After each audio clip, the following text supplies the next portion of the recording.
Laurent Alexandre, André Berkoff, on le disait, le sujet sur lequel vous vous êtes le plus affronté ces dernières heures sur les réseaux sociaux, c'est sur le traitement du professeur Raoult qui a subi un coup dur ce week-end. Une étude de la prestigieuse revue The Lancet indique que la chloroquine serait plus nocive qu'autre chose. Votre tweet, André Berkoff, le péché originel du protocole Raoult, il coûte rien. Donc, hydroxychloroquine évidemment populiste, azithromycine foncièrement conservatrice, vous n'allez quand même pas valider un traitement à 5 balles quand nous préparons des médocs à 1 000 € pièce. Soyons sérieux. Et la réponse de Laurent Alexandre, tu déconnes à plein tube. Vu les dernières études, prescrire le protocole de Didier Raoult se rapproche d'une faute médicale.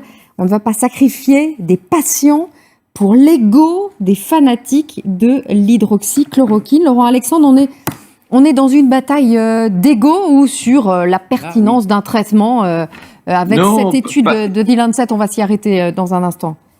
Le problème, c'est qu'il reste un tout petit groupe. Philippe Douste-Blazy, Didier Raoult et puis le professeur Christian Perron qui se raccroche à ce traitement alors que le monde entier s'en éloigne. D'ailleurs, le professeur Perron, très discrètement vendredi, a retiré son étude sur l'hydroxychloroquine pour des raisons méthodologiques.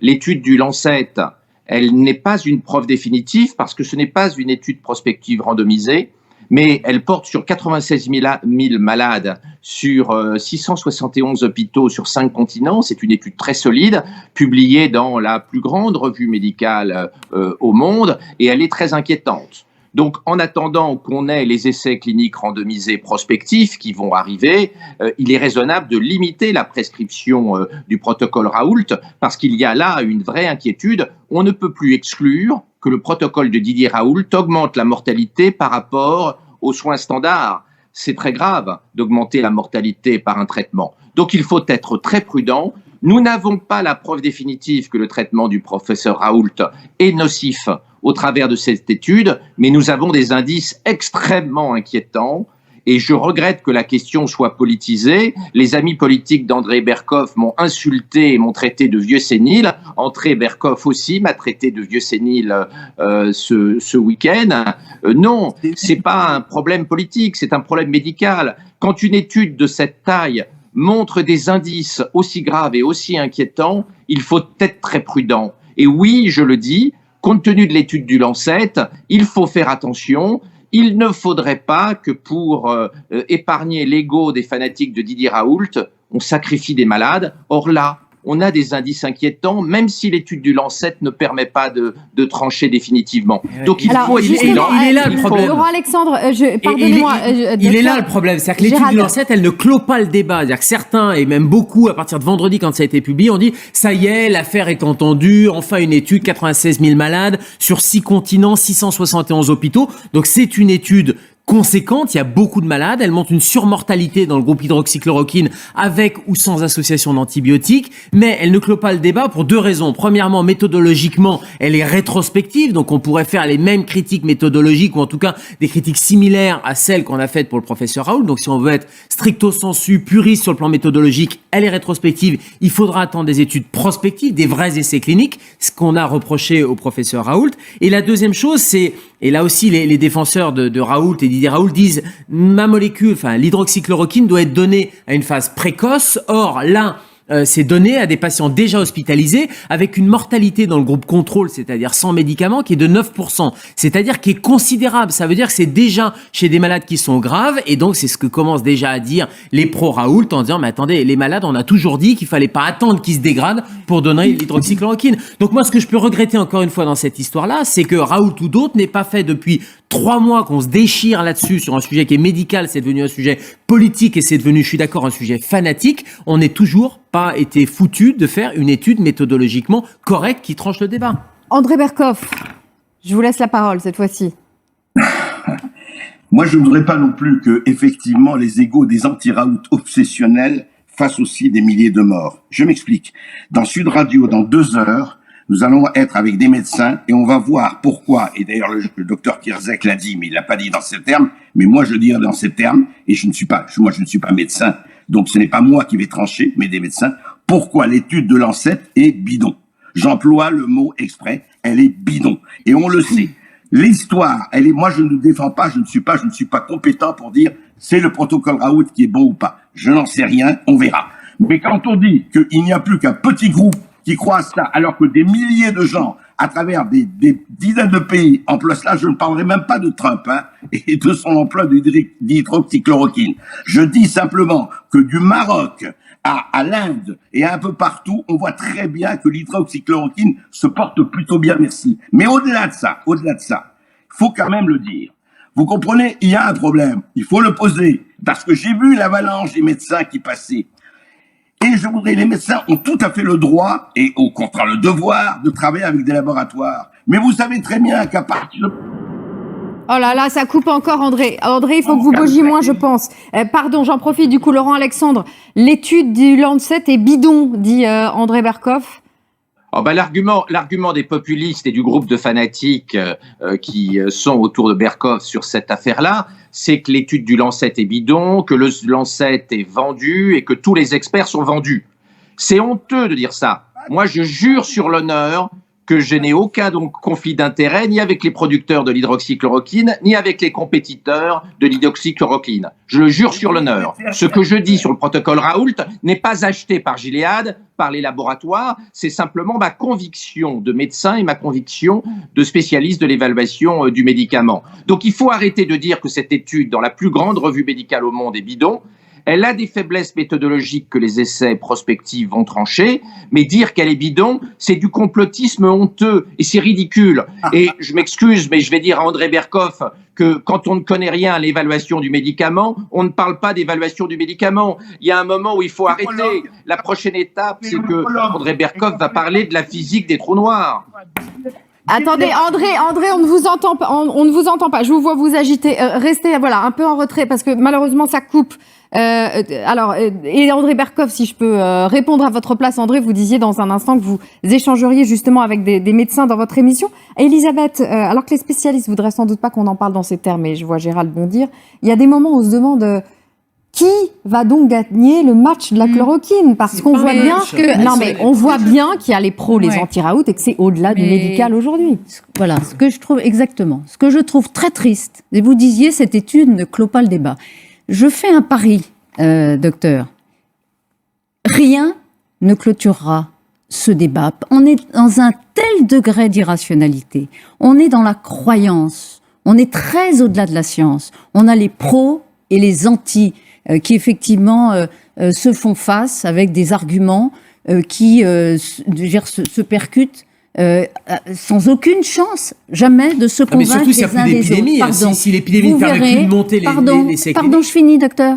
Vous verrez que ce sera comme pour les vaccins, c'est-à-dire qu'il y aura une partie des Français qui aujourd'hui ne croient pas aux vaccins contre des évidences épidémiologiques.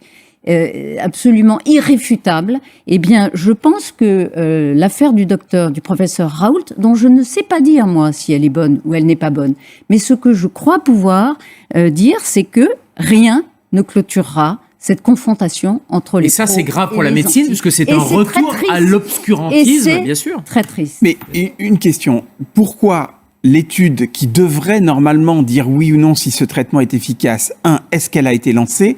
Par qui et quand est-ce qu'on aura les résultats? Non, elle a ça pas fait été plusieurs lancée. fois que je vous pose la question. Discovery, ça ne répond pas. L'étude qui a été lancée par le CHU de Rennes ou d'Angers, ça ne va pas y répondre parce que c'est pas le même protocole. Alors il y a un truc qui s'y rapproche, c'est PrEP Covid. Chez des soignants à titre préventif, on donnerait, mais c'est pas des gens malades, c'est à titre préventif, on donnerait de l'hydroxychloroquine. Pourquoi cette étude n'est pas faite? Il faut poser la question au professeur Raoult, qui est un chercheur qui connaît les essais cliniques. Pourquoi il n'a pas fait d'emblée un essai clinique bien mené de façon à avoir justement la réponse. Et pourquoi il est parti sur cette voie? Mais même si c'était fait, ce sera réfuté. Maintenant, docteur, 3 mois après, mais au début, pourquoi il n'a pas fait une étude bien Attendez, pardon, il y a des petits signes à ma droite. Laurent Alexandre hochait de la tête quand Gérald s'exprimait. André Berkoff, vous vouliez prendre la parole. Vous n'êtes pas d'accord pour le coup? Juste un mot. Et pas, on va essayer peut-être de calmer le débat. Je pense quand même qu'il faut aussi écouter les médecins, ce qu'on appelle les médecins traitants, les médecins de terrain, de ville. Bon, c'est un texte à trous, André, là, votre Skype. Allez-y, reprenons. Je remplis le trou, c'est traitant. Est-ce que vous m'entendez? Allez-y, mais je pense qu'il faut plus bouger. Je sais que c'est dur. Arrêtez de bouger. Et oui, C'est simplement que des milliers de médecins de ville que j'ai reçus à Sud Radio ou ailleurs dites on ne comprend pas, on s'appelle médecin traitant et on ne comprend pas qu'on nous empêche de traiter. Et vous savez, il y a un vrai problème là, parce que non, je crois, Elisabeth, je crois qu'effectivement on va arriver à des résultats d'ici 2 ou 3 mois. Ce sera tranché, il n'y a pas de problème. Même au-delà de l'irrationalité, je comprends l'irrationalité, mais il y a un problème très clair. Il y a des gens, et il y a eu aujourd'hui Olivier Véran. Où a été la tromperie et où je dirais le scandale? C'est que moi je veux bien que le protocole Raoult, il fallait le faire dans les conditions où l'a dit Raoult. C'est-à-dire que quand on donne de l'hydroxychloroquine ou de l'AZT aux patients en réanimation, en respiration, évidemment ça ne marche pas. C'est ce qu'il a dit. Or, c'est ce qu'a fait Lancet et c'est ce qu'a fait un certain nombre d'études qui ont donné l'hydroxychloroquine, non pas au début, mais à la fin, comme disait le docteur Kirzek. Donc, il y a eu quelque chose. Et quand vous voyez des centaines de médecins qui disaient, écoutez, laissez-moi traiter, moi j'ai vu ce que ça donnait. Et puis, je vais vous dire une chose. Demandez Audrey Crespo-Mara à un certain nombre de médecins s'ils se sont pas servis en hydroxychloroquine. Ce serait très marrant de faire une enquête là-dessus. Alors André, je vais vous faire écouter l'un des plus fervents défenseurs du professeur Raoult, l'ancien ministre de la Santé Philippe Douste-Blazy, qui balaie justement cette étude du Lancet. Écoutez. Moi, personnellement, ça ne me convainc pas. Pourquoi ? Parce que les deux groupes n'étaient pas tout à fait comparables. Quand je dis pas tout à fait, c'est que il y avait un groupe de comorbidité, c'est-à-dire en particulier des hypertendus, qui étaient plus élevés dans le groupe qui prenait de l'hydroxychloroquine. Voilà, donc on entend bien les pro-Raoult défendre le traitement et la combinaison du traitement prôné par le professeur Raoult. En attendant, Olivier Véran a demandé au Conseil de la santé publique de donner son avis sur ce traitement, justement, Laurent Alexandre. Vous aimeriez que le Haut Conseil tranche pour restreindre l'utilisation de ce traitement ? Alors, je voudrais juste rajouter que juste après le Lancet, Philippe Douste-Blazy était allé à la télé chez vos collègues et avait dit qu'il n'y avait pas le même taux de patients sous oxygène dans les deux groupes. Il s'est excusé hier, c'était une erreur. Il n'y a pas de différence. Donc l'argument qu'a utilisé Philippe Douste-Blazy, il a lui-même reconnu qu'il était faux sur Twitter hier. Moi, je souhaite que le Haut Conseil soit serein, réfléchisse médicalement et scientifiquement et qu'on sorte de l'hystérie actuelle. Le professeur Raoult est un adversaire de la méthode scientifique traditionnelle. Il est devenu un espèce de nihiliste méthodologique, un anarchiste méthodologique. On ne peut pas soigner les Français sur cette base. Le professeur Raoult aurait dû faire un essai clinique de qualité, publié dans les grandes revues scientifiques internationales. Au lieu de ça, il a fait 2 études méthodologiquement pourries qui ne permettent pas de trancher. C'est parfaitement lamentable.